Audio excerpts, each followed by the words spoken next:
Your journey into marketing is super fascinating to me. As fellow dads, there's a lot of interesting overlaps of how we navigate this world of building business online, building a healthy family at the same time. Your specialty in AI, especially, and we'll hit that. But I would love for you to share and just kind of bring us up to speed. Take us back a little bit into your origin story. How did you get to where you are today?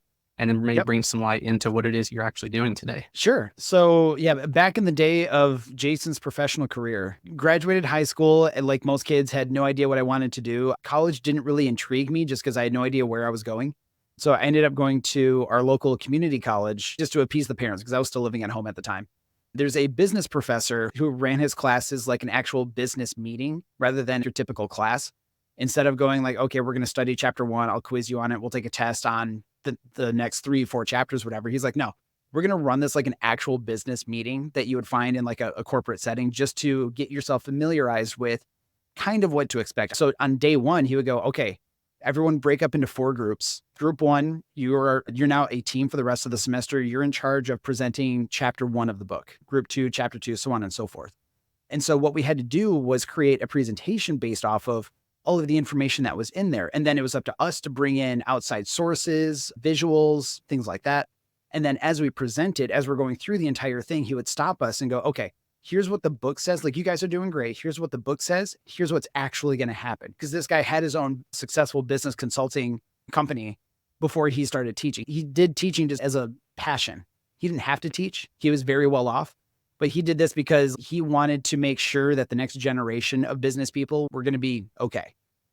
So he ran it that way, which is phenomenal. And then instead of a final exam, he would have you build a fully detailed business plan. And obviously, depending on the class, feels like business marketing, he'd want a more concentration on the marketing side of it or innovation, that kind of stuff. But because of him, I took at least 4 or 5 of his classes. And so I actually had a decent amount of experience building business plans and marketing plans and things like that. And so that really helped me because after high school, I worked in retail. Like, the service industry, I swear it should be mandatory. Everyone should work at least 2 years in the service industry because you don't know what people go through until you actually see it in the thick of it. And think of your waiters and waitresses, your retail people. They're not just there to do whatever you want. Like, they're people too. If you have some good days, you have some bad days, you have some bad customers that you have every so often. It's a lesson in empathy and understanding, really. So spent 7 years in retail, and I'm like, all right, I don't want this to be my career. 7 years is long enough. So I wanted to get more into the office scene, things like that. So one of our local universities had a grant funded project where they needed a project assistant, just someone to do basic computing, meeting notes, all that stuff. Took that. And this is where it starts getting into the marketing side of it because my friends had told me about Twitter back, feels weird to say, but back in the day when Twitter was like one of the social media platforms to use and start getting noticed on. And it was during the Olympics. I think it was the Summer Olympics or something like that. And so I was just randomly tweeting like NBC's poor coverage of it. Why would they pick this sport? I want to see this sport, blah, blah, blah. And someone else that I had connected with recently had said, like, you seem to be pretty good at doing this. And also saw that I would upload articles and stuff like that. She's like, you seem to have a pretty good knack for this. Have you ever thought about doing this professionally? Like, not really, but I mean, if someone's willing to take a chance on me, I'll take a stab at it. I worked for a grant funded project. My position had like a hard end date. So I'm like, I got to find something within the next month or I'm SOL. So she said, my boss knows of a temp position that's open at a Christian publishing company. It was HarperCollins. And so I'm based out of Grand Rapids, Michigan. And so people might know of Zondervan Christian Publishing, and they're based Yeah. in Grand Rapids. Didn't know who they were at the time. But yeah, it was a temp job for that. And so, yeah, during the interview process, the interviewer was like, so tell me about your experience. I'm like, I have no professional experience, but I like keeping up on everything. I would talk about all of the blogs and the influencers and the big names that I would follow up on. And they're like, you seem to have a pretty good hand on the pulse of the industry here. So let's try it out and see how it goes. And I ended up staying there for 7 years, being the social media manager of their Bibles department, which was their biggest department for 7 years, managing upwards of 5 different brands and their social presence on multiple platforms like Facebook, Twitter, Instagram, YouTube, all that stuff. And then doing the organic and the paid campaigns as well and running sweepstakes and all that fun stuff. So learned a ton through that. And then after 7 years, I'm like, doing the day-to-day stuff is kind of burning me out, but I still loved teaching people how to do it. So like I would still do some freelance and some consulting stuff here and there. And then I'm like, all right, so I would really like to get into more of training and teaching. So again, teaching people how to do it rather than doing it for them. And then an opportunity came up with Amway because that's another local, they're based here in West Michigan. And so they were looking for a social media training specialist. I'm like, this is right up my alley. So interviewed with them, they brought me on. And so for the first couple of years, I got to create training curriculums, workshops, podcasts, and all that stuff, and teaching their salespeople how to properly build relationships online before even thinking about asking for the sale. Cause I mean, really, that's where a lot of society is now. I mean, you think back in the day, like, door-to-door salesmen and all that stuff were the common thing. Like, okay, you're expecting to be sold to. But nowadays it's like, if I don't like you, I'm not going to buy from you because every salesperson is a diamond. Doesn't matter what industry it is. If I don't like you, I'm not going to buy from you because I can find someone else who can sell me the same thing if I'm that interested in it. So that's why I feel like we're in this age of relationship marketing where you need to provide a lot of value to build that authority and that respect of like, I know what I'm talking about. I know that I can help you. I've proven that I can help you by showing how I've helped other people. If you need help, I'm here to help you. If you're ready to buy, you can trust me based off of my history of things that I've shared and things that I've done. And it makes that transaction go a lot smoother. And that's really what brought me here today. So after 4 years with Amway, I decided to start going out on my own. And that's why I have my own agency, Get Social Done. And we do just about all different kinds of digital marketing aspects. Man, so many cool themes that you just mentioned. I heard immersion, like you immersed yourself. Yep. I also heard learn by doing. A lot of us think we're learning because we're just filling head knowledge, but it seemed like you always had some action going with it, like pulling the knowledge and the action Yeah, levers at the there same definitely time. has to be a balance there. There's a big difference between learning it and understanding it and then being able to apply it. And that's oftentimes the best educator, right? And Oh, then totally. even better, I think a lot of people, there may be people who listen to this who they're just starting out. You took the path to get paid to learn. Like you found opportunities where there was some level of, obviously you had skills to get you there, but you got paid to learn, which kept paving the way to where you are today to do your own thing. Oh, absolutely. I was so fortunate with that. And to even compound off of that, through my time getting paid to learn and everything, so I can support myself, so I can primarily focus on working on my craft, learning and understanding everything, and then applying it as well, and seeing the results from it, the tangible results. It resulted in me being invited to speak at a marketing conference, Content Marketing World, and it was held in Cleveland. I was a speaker there for 3 years in a row, talking about building online communities and SEO and social media, and it was fantastic. That's super cool. Oh, doors open that I bet you never even, I mean, to your first job or the publishing company, right? Sometimes you don't know where it's going to open to, Oh but it yeah, seems like you had some through line there of like biggest lessons. So like, what would you say up to this point? Cause you mentioned the relationship side of marketing. I always like to say marketing is throughout all of life, right? It's it's that relationship building, no matter if it's to build a business or to build a genuine relationship in your life. So can you absolutely. speak into that a little bit more? Like what's your biggest takeaways through the journey so far, especially around relationships? I mean, what in my experience and what I in watching other people be successful as well, what where the biggest differences lie between the people who are kind of successful and the ones who are really successful are the ones that take the time to build those relationships, to act like a person. So, you think back 5, 10 years ago, actually, I'll even take it back a little bit farther than that, just technology in and of itself. Think of websites where in like the late 90s, early 2000s, if you're a business that didn't have a website, if someone couldn't find you online, you basically didn't exist. Social media is Right. now become that new platform where if someone is interested in your brand or you as a person, if they can't find you online and do their own due diligence of, am I going to like this person? Do I like their stances on things? Because now political and religious views and all that stuff now play a heavier impact than they ever have before.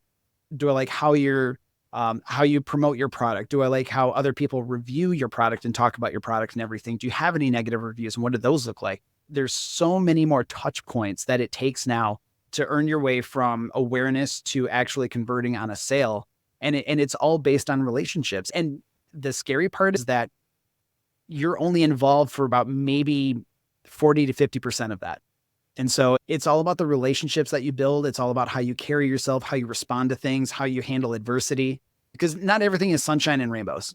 You're going to have some ups, you're going to have some Mhm. downs, you're going to have some people who take issue with whatever it is you're talking about. Everyone's offended by something these days, it seems like. So it's how you handle yourself. It's how people can find you and present to you. That's why, a lot of people through the hiring process, doing a social media background check is standard practice now. It's like, how do you carry yourself online? Is this someone that we want to have representing our company? So it's become as digital and less physical touch point we have with people. Marketing and relationships and stuff have been even more intimate than they have ever been before, because there's so many different avenues and perspectives that people are getting before they make a decision on you. So true. And I assume you would probably have some thoughts on the difference between personal brands versus a logo brand, like a company. It seems like that we're in a trust recession Yep. I mean, Google put out a survey, like we've never been at a lower trust rate towards companies, hence the rise of influencers, personal brands, standing up for something you believe in. What would you say to someone who's trying to figure out what is authentic to them? I would love to hear your definition of authentic first. But then two, what would you say to them to do that in a way? Because maybe something they stand for is something that they truly believe in, but it's scary to put out there because some people are it's more contrarian or it's going to create some noise, right? Because at the end of the day, if you're doing nothing but vanilla, trying to put some just generic advice out, it's not going to really resonate. That's, again, kind of goes back to the scary and the exciting thing of marketing and having your own business. Being able to put something out there and calling it your own is invigorating, but at the same time, you're like, I'm the one doing this. So yeah, in terms Yeah. of authenticity and everything, really just be your authentic self.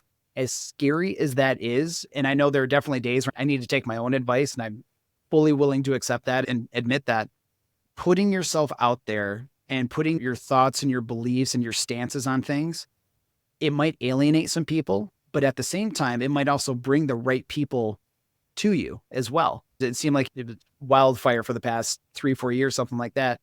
Take Chick-fil-A, for example. You find out that, oh, the owners of Chick-fil-A are stout Christians, and that's why they're not open on Sundays. Well, huge chunk of people took exception to that. I'm never eating at Chick-fil-A. And then all of a sudden you have all of these other people who align with those thoughts and beliefs are like, that's actually really cool. I now want to support them even more, or I never thought about supporting them, but now knowing this, I want to support them. So even Yeah. though it might make some noise and some scary noise because it's not always going to be positive, pushing away the wrong people could open up an opportunity to bring in the right people. Love that.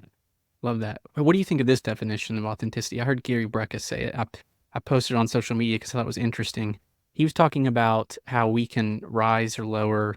He was like, he's very scientific, but he hears this thing, this idea of frequencies, and we can like raise people's frequencies and energy and all this stuff. He was like, well, at the end of the day, I started to realize it's genuinely true. Like the things we say, how we present ourselves, how authentic we are can raise someone's energy and, connection. Mhm. And so he said that studies are now showing that authenticity is 4,000 times more powerful than love, which it begs a definition of love. A lot of things we say beg a definition. He then went on to say authenticity is when it's not only truthful, but you believe it. And so I instantly started to think, I keep seeing that now. I'm asking myself, am I not speaking with conviction because I can't believe that because I haven't gotten that result yet? So say I'm teaching something. It's like, well, I haven't actually gotten those results. I don't have the authority to speak into that. Right. What do you think of that definition of truthful plus you believe it for authenticity? People can generally tell if you're really confident in whatever it is you're saying. If there seems to be some hesitation or pause, then people are going to feel like you're not that confident. And so that's going to reduce their confidence in wanting to understand you and believe you. So I think that's where authenticity really comes into play. Especially starting out, you have to take some risks, and sometimes just putting yourself out there, getting that experience of putting yourself out there, because the only real way you're going to start building up that authenticity and that confidence in yourself is just by doing it. Because if you wait for the perfect time, it's completely arbitrary. You could have someone who just started looking into a topic or a subject for a week, and they know it enough where they feel like they can carry a conversation on it and still sound very confident, compared to someone who's been studying it for years and they're still telling themselves, I don't think I'm quite there yet, so I'm not going to start raising my voice about it yet. So and again, it kind of goes back to that whole balance thing of making sure you know what you're talking about, but also be willing to take that risk and just put yourself out there and see what happens. Because I mean, especially in the marketing realm, everything is a crapshoot. Everything is testing. It's always putting stuff out there, figuring out what works and also what doesn't work. Marketing is not for the faint of heart because not everything works. Most of the time, things don't work. All you're really seeing, much like social media and stuff, is just the highlight reel of everything. So like with me and ads, what I like to do, I like to test multiple different pieces of things with like images and videos and creatives and copy and all that stuff. I'll piece things together and see what works and what doesn't work. Whatever doesn't work, I can throw that out. The stuff that does work, I'm like, okay, that's my new baseline. Now I'm going to see if I can improve upon this. And then you just keep it. And it's like a staircase after that. It's like, okay, new baseline. Let's try and raise it up. New baseline, raise it up. It's incremental growth rather than rather than like people who are like, I want to go viral. Like that's not a strategy. So many good topics there. I think the secret sauce we often look for is actually consistency, or the more time testing, right? Because I don't think people realize, like, oh, I tried that, it doesn't work. How many times have you heard that one? Yeah. Oh, yes. I tried this. That doesn't work. I've worked with an agency. They didn't work. So I'm now apprehensive to hiring another agency and stuff. I'm like, well, how do they do things? Let's get into that first. But yeah, like consistency is like the biggest name of the game in marketing. And especially with social media, I mean, one, the one term in social media and really just in business that I hate hearing, it is such like nails on a chalkboard for me is best practices. I hate the term best practices because when someone says I have these best practices, I'm like, okay, you have to take into consideration the perception of it all. These are your best practices. This is what you put in your situation with your audience, your background, your authority and respect that you've already built with everyone, your resources and everything. Just because this certain thing worked for you doesn't mean that if I replicate it exactly, I'm going to get those same results. And even to this day, I still see people be like, oh, Gary Vaynerchuk did this thing. He says post 17 times per day and all this stuff. And they'll do it for a week, get burnt out, and then not see the same results or see any kind of increase or anything going, well, that didn't work. So Gary sucks.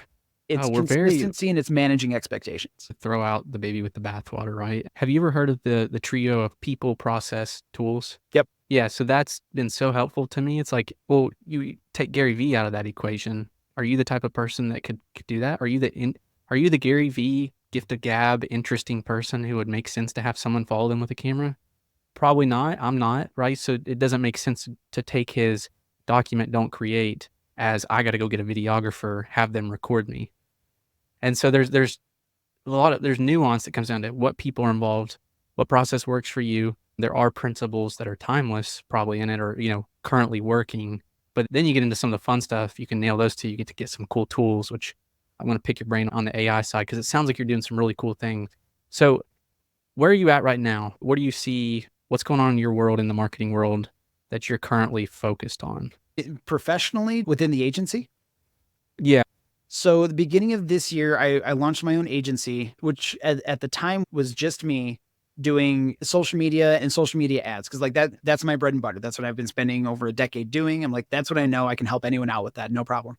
Started doing that for about 3, 4 months, had a few clients, which was great, but it was already starting to stretch myself thin with everything I wanted to offer them. Cause I love under promising and over delivering, or at least, promising and over Amen. delivering. So working on that, but I'm still not making enough, especially compared to the corporate salary that I was making before. So I got to at least meet that. And I wasn't quite there. I'm like, you got to find other ways to help scale this. So in came a connection that I wasn't expecting. It was through a mutual friend of ours.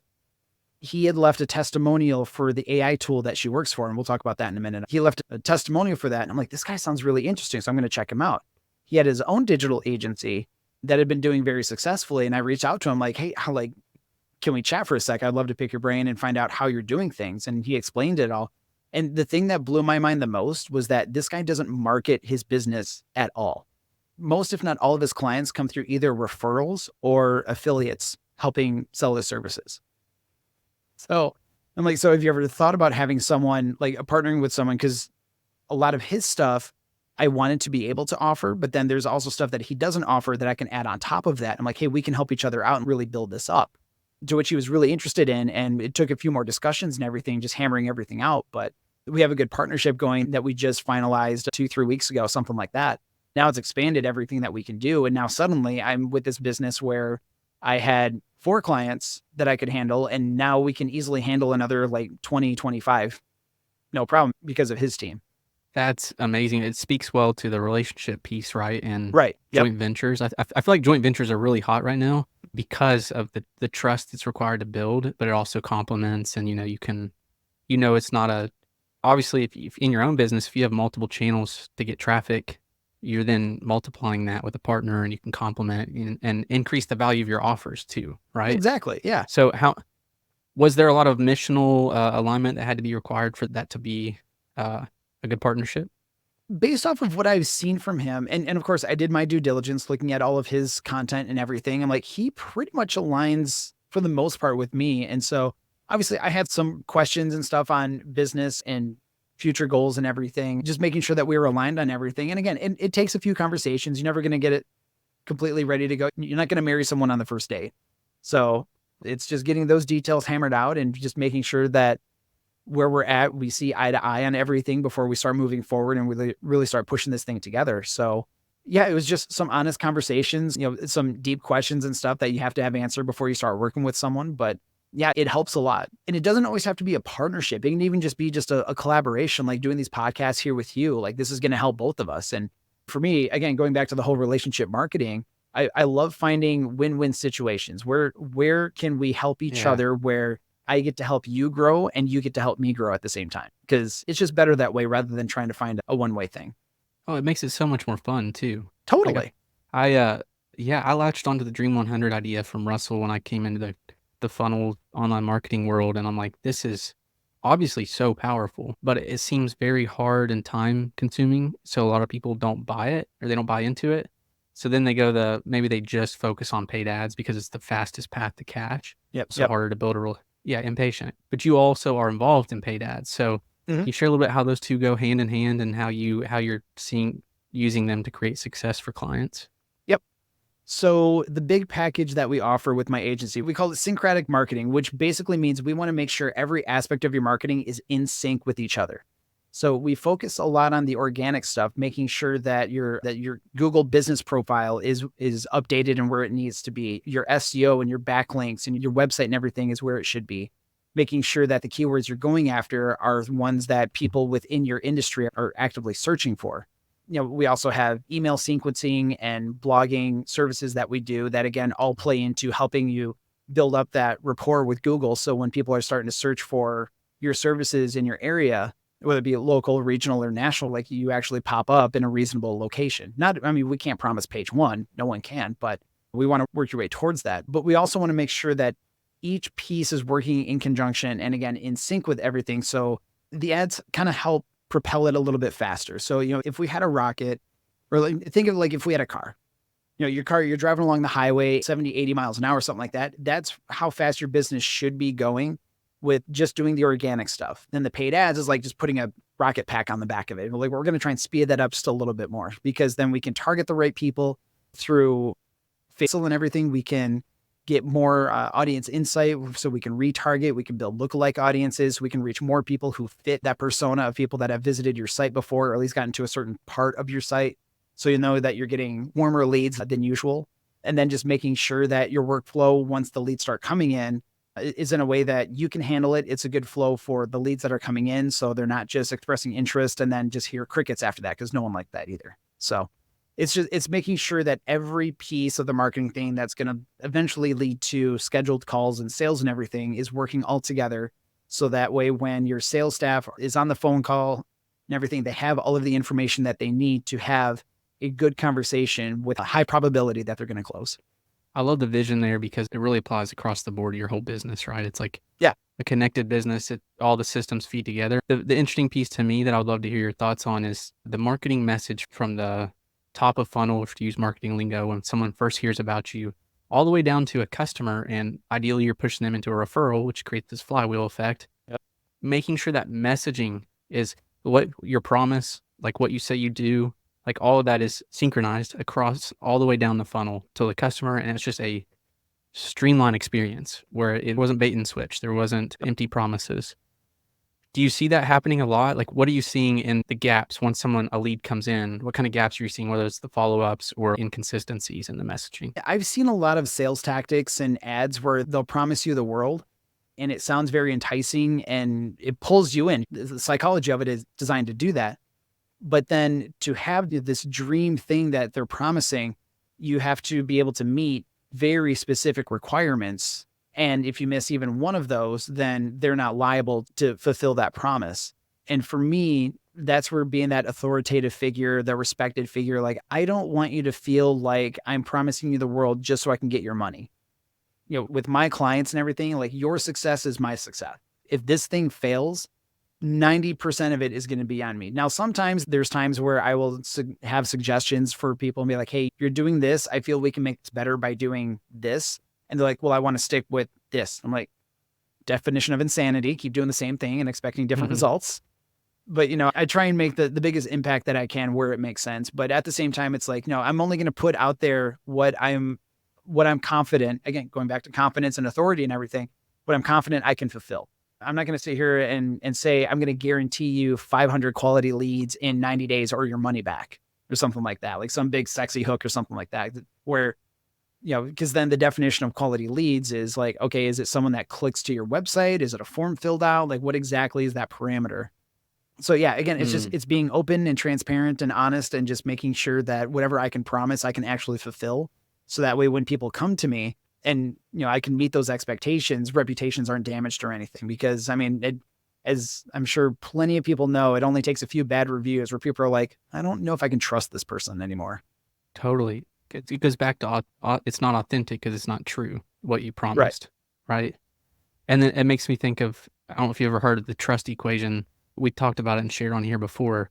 I'm going to read it out loud and just in case it helps Yep. add some nuance here. But I thought it was really helpful. Trust equals credibility plus reliability plus intimacy divided by self-orientation. So it's kind of a lot, but Yeah. credibility refers to the perception of an individual's expertise, knowledge, right? Do they know their stuff? Reliability, do they deliver? Are they dependable? Are they consistent? Intimacy refers to, is this someone who I feel secure and safe with? And then you divide that by self-orientation. If you're high self-oriented towards yourself, it drops it down more. But if you're more others contribution focused, like you said, to your point, their success is my success. Yep. That's the recipe. Sometimes our goals just aren't aligned. Some people are more focused on, I'll throw money at something if I'm promised more money back. And that's all they're focused on. They don't care how it affects the end user or their clients or anything. As long as I can say I made 7 figures in a year, they want to be able to say I made 7 figures in a year. And that stuff doesn't really interest me. And, like the people that like the Ty Lopez's that like to stand in front of a Lamborghini or like this castle or something like that. I'm like, that's not me. I don't, I don't want to build credibility by having expensive toys in the background or anything like that. I'd much rather have a laundry list of people. I'm like, here's all the people I've helped be successful. And, like we were able to help build their business a bit more because they worked with us. That's a really good point that points towards how things are changing alongside that, right? Let's talk AI because AI is helping you. You said to me earlier, let me pull this up. You said AI is your friend, especially in marketing, not your enemy. And so I There's a would love key to word just there. open the door on that. Yeah, I would love to just let's open up the door on that comment to segue into how AI is enhancing and maybe hurting on some of these regards. Yep. So I'll get into how it's your friend. Like obviously AI is the big buzzword now. It's become a household thing. Everyone knows ChatGPT. And most people know a couple of the other big ones out there like Claude and Gemini. There's a handful of others that are along those lines. My favorite one right now is called Perplexity, which is fantastic because it takes all of the engine aspects of like ChatGPT, Claude, and Gemini and puts it all together. And then even just on the free version of it, it will pull in outside sources and then take the information from those sources and include it into your answer. ChatGPT doesn't. So, and it's the same cost as ChatGPT. So that actually prompted me to like, well, I'm going to cancel ChatGPT, get Perplexity. But it's great because when you know how to use it, when you know how to guide guide the AI, it doesn't matter which one, if it's Claude, Gemini, GPT, Perplexity, whatever. As long as you know how to craft a good prompt and the follow-up prompts afterwards so that you can get to the goal of what you're looking for, AI is fantastic, especially for marketing. It makes the ideation part of marketing so much easier and faster. One of the first things I used ChatGPT for months ago before I switched was I would have it help me build an audience persona for my clients. So if there was a prospect I was going to have a phone call with, I wanted to make sure that I was fully prepared for this. So I would ask the AI to help me do a deep dive on their business, what they think their target audience is and everything. I would put in what I thought their target audience was, and then I'd have it compare the two and go, okay, here's where there's overlap, so that's good there. And then here's where there's differences. And then I can analyze that and go, okay, does it make more sense to go my side of it? Or did the AI have some good points that I should include as well? And it cuts down the research time so much, saves so much time. But again, it all comes back down to knowing what prompts to ask it. So what I like to tell everyone is that you basically treat your AI like it's a kid, like a very, very smart kid that just needs guidance. So it's like, okay, this is the sandbox. You're like right now in this role. So like for me, I always tell it you're an expert digital marketer. And then I'll give it a handful of influencers or well-known marketers that I like how they do things. Take inspiration from these people on how they do things and how they talk, their tonality, verbiage, everything like that. You go, okay, I need to do a deep dive on this and better understand this. Write me a synopsis of this, and then it'll spit it out. And then one of the short prompts that has been really powerful for me that I learned through a friend of mine is whatever answer it gives you, especially if you're asking it to write a social media post or a blog or something like that, just these 3 words: critique the above. Just critique the above. So now all you're doing is you're asking the AI to now critique its own answer and give you what it feels is this is impactful and these are opportunities to make it better. And then after that, your third prompt is just, okay, rewrite the whole thing, including notes from the critique. And then all of a sudden you have this even more AI optimized piece of content that you can put out there. So that's where it's a lot of fun and can get really in depth with stuff. I once gave a talk in January to ice cream store owners and fast food managers and stuff like that on how to build up their social media through AI. And I was showing them one of them owned an ice cream parlor. I'm like, okay, give me 20 national ice cream days throughout the year. Cause every day is national whatever day now. So it's all right, if I own an ice cream shop, give me 20 popular ice cream days. And one of them that was coming up was National Mint Chocolate Chip Day, which for me was fantastic because that's my favorite flavor. So I'm like, all right, so now we have this topic. And now right after that, I just said, okay, give me 7 interesting, not well-known facts about mint chocolate chip ice cream. And 2 seconds later, it spits it out. I look at the owner and go, now you have content for every day of the week now. And it took me less than 5 minutes to do that. So Crazy. yeah, from the social media and marketing aspect, it's phenomenal because it does so much and every day it gets better. There's the ChatGPTs and everything. And then there's the AI generators. We have the big one, Midjourney and stuff, but I've come across a couple of others that are really fun to work with too. Ideogram is probably my favorite one right now because even just the free version, you can get some really good AI images. And my favorite part of that is that if you ask it to insert wording at all, it actually does it pretty accurately. Which has been tough to this point. Oh I yeah, actually picked that tool up I tried that with your Midjourney. Facebook today. Write me a sign that says this, and it has about every other letter of the alphabet except the ones that I'm looking for. No. But I was just playing around with it, and I'm going to have some new ads coming up soon, and one of my images is just going to be make marketing affordable again, because that's what our agency is kind of built on. We'll do all these services, but we're not going to charge you the arm and a leg that most agencies do. So I just said, make me a sign that reads in quotation marks, make marketing affordable again. That was the prompt. And then Ideogram will take that and then make it even more detailed based on what it thinks you want. Give you 4 examples. Again, this is just the free version. And then from that, you can pick one of those 4, use that as the new inspiration. Okay, I like this style and everything. You can change it up a bit. And then you get to take that detailed prompt and change that however you want to get a new set. And you can just kind of go down that rabbit hole and find some great stuff from that. So yeah, AI is great when you know how to use it. Great point to the segue of how, because it sounds like you dropped some really good hacks there, by the way. Funny enough, I used Perplexity to pull up that trust equation because I couldn't remember it while we were talking just now with a little Chrome extension. Yep. It's crazy. My brother's in IT, and even he now, we use Google searches probably 5-10% of the time, and we're just Perplexity all the rest. Totally. You can click in and see the articles and make sure you agree with it or it makes sense. But it's so phenomenal. So that's, if there's one tool for anybody to check out, I think that's an easy one for everybody to adopt if they haven't already. I love it. Again, I love how it provides the sources, because then you can even go in there and look at those sources too and be like, is there more from this that I should be pulling from? Yeah, 100%. So I think as there's different types of adopters, right? There's early adopters, there's laggers, the whole Simon Sinek thing. Yep. But at the end of the day, I think technology like this, it's obviously full steam ahead. We're adopting AI, and we adopt things as humans without asking clearly, what is this? Why am I using this?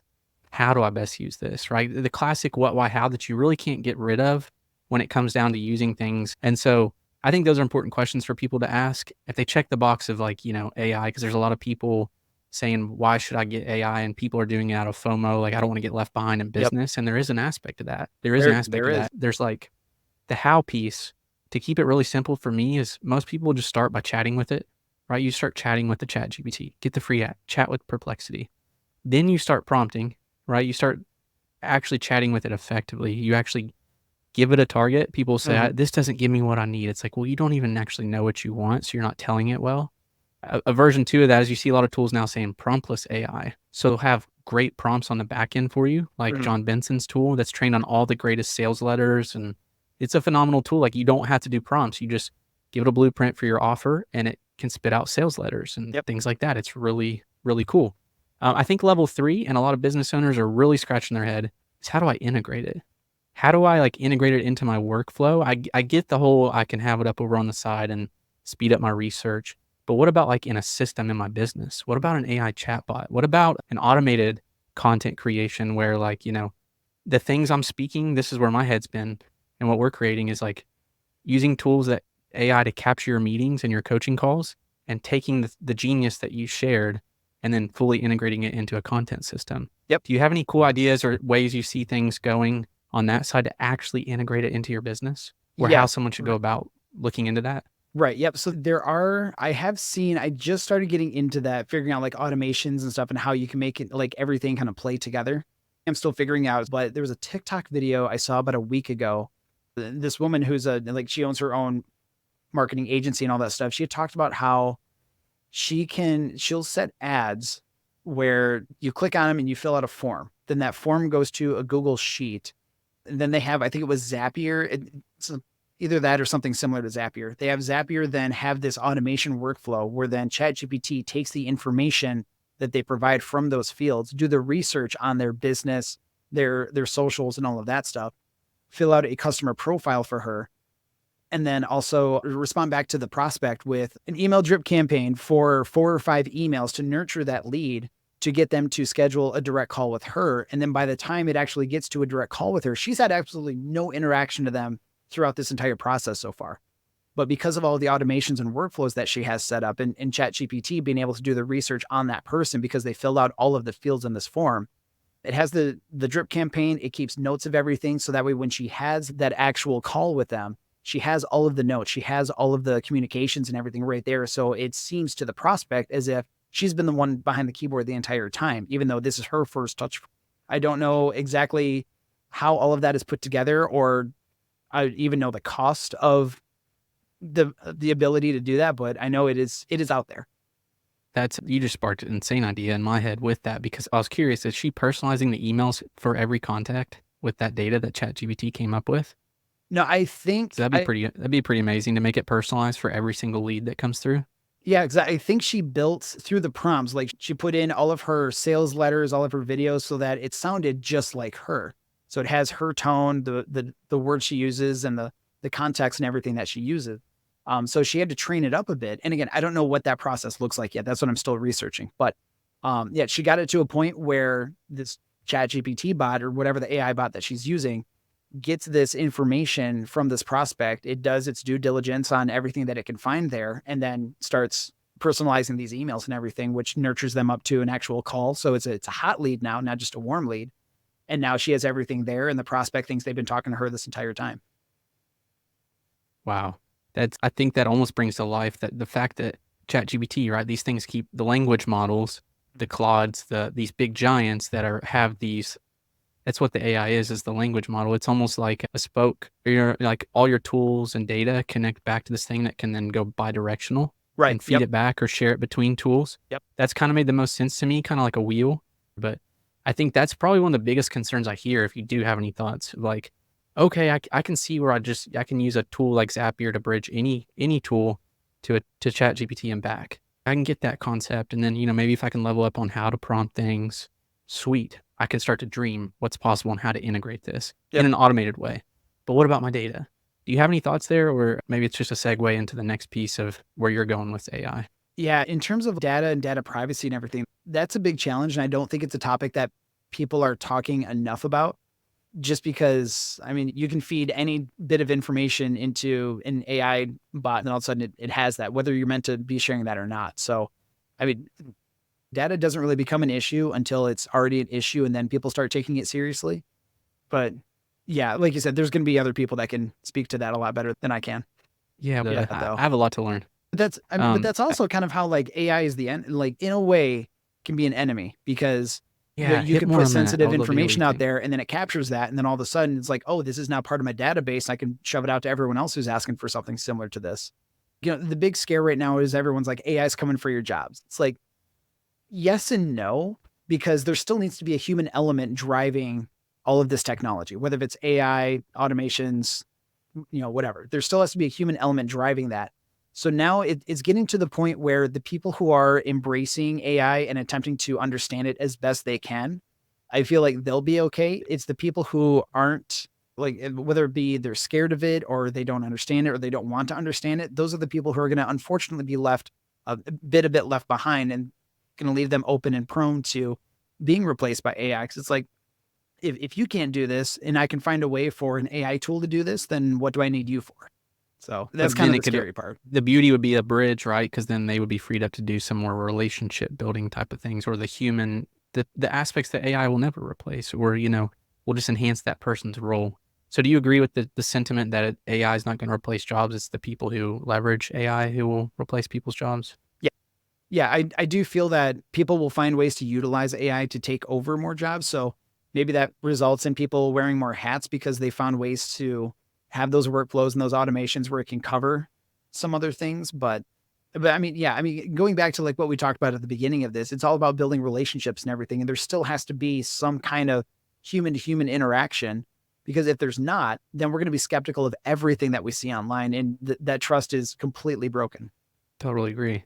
That's a lot to consider there, but there is a lot of excitement, a lot of potential. So it's worth, don't put your head under the sand. Is the way I see The it. whole AI space is a bit of a scary space because it seems like there's a new tool popping up every week and all of that. But pick a few to just try and figure it out, whether that's Claude, GPT, Perplexity, Midjourney, Ideogram, whatever.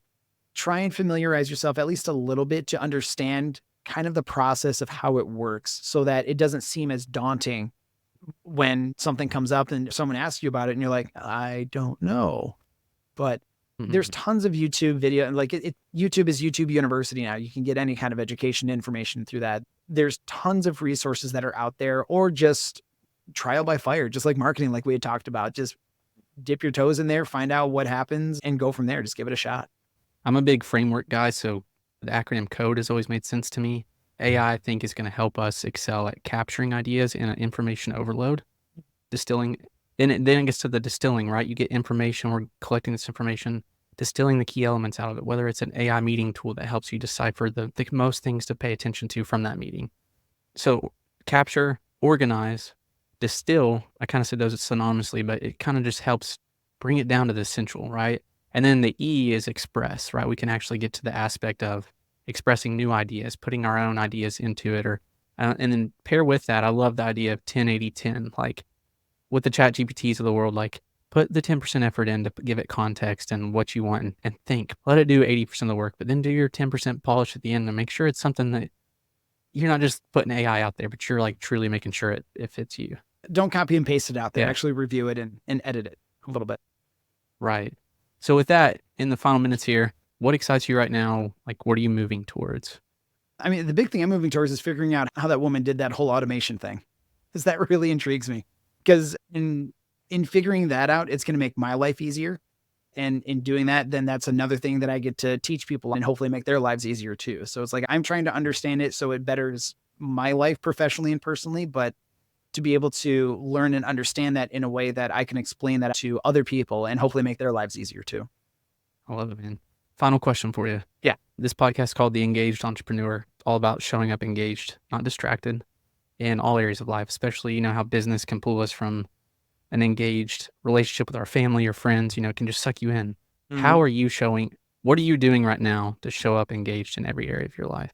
You doing right Right. now? It's Any being key advice? Yeah, right. Well, it's just trying to be as purposeful as I can be with my time.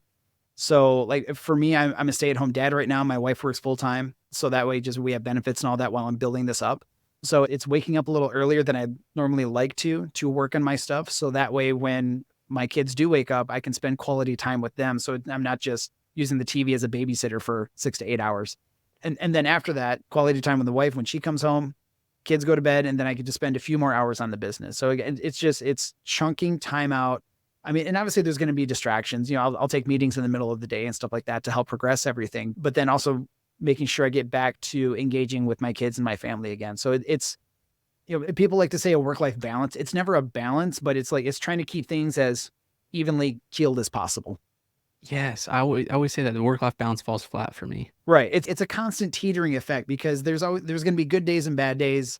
A family's going to need more attention. All of a sudden, business needs more attention, but it's constantly an ebb and flow. And as long as it doesn't get too crazy, Yeah. then you're okay. I feel. The juggling act, just don't drop the same ball twice in a row. Yeah. Right. Right. Well, Jason, thanks so much for spending time with us today. I would love to hear just how people can get connected with you. What's your primary social, or where do you want to point people to? Yep. So, well, first off, thank you for having me. This has been fantastic. So I'm really glad that we got connected. Easiest way to find me is my website, getsocialdone.com. LinkedIn is just Jason Schemmel. It should pop right up. Same thing on Facebook and Twitter, or X, or whatever letter Elon's calling it these days. Who knows what it'll change to? Who knows? Yeah. Well, thanks so much for the time, man. Jason, let's go build those relationships. Get to it.